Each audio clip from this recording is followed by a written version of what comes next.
sommes à l'université Gustave Eiffel, sur le site de Champs-sur-Marne, où a été créé l'Observatoire national des discriminations et de l'égalité dans l'enseignement supérieur.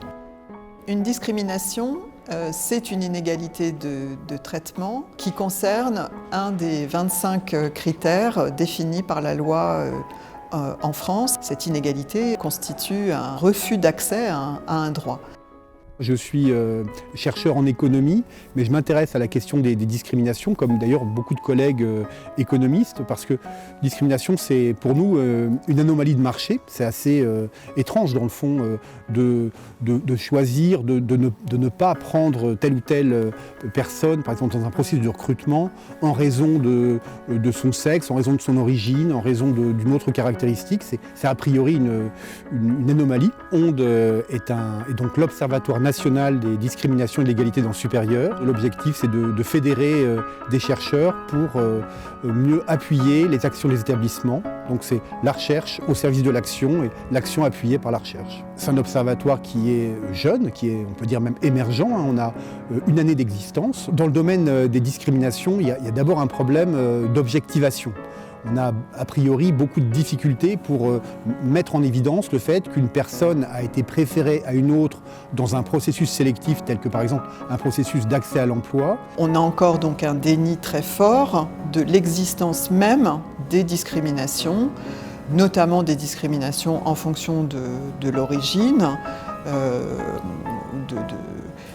également de la religion par exemple, mais aussi des discriminations de genre. En matière par exemple d'accès à l'emploi ou d'accès à un logement, les victimes, les discriminés potentiels observent leur propre situation, leur propre interaction avec l'offreur, mais n'observent absolument pas les autres situations, les autres interactions, donc ne sont pas en mesure d'établir, toutes choses égales par ailleurs, une différence de traitement sur la base d'un critère prohibé. Prendre appui sur la recherche, c'est une manière de prendre appui sur des éléments objectivables, partageables, qui permettent d'avancer. Pour objectiver ce type de phénomène, il y a beaucoup de chercheurs dans la littérature internationale qui utilisent une méthode simple, qui est la méthode du testing, où on fabrique de toutes pièces des candidats fictifs qui sont semblables en tout point, sauf sur la base d'une caractéristique qui les distingue, et cette caractéristique personnelle.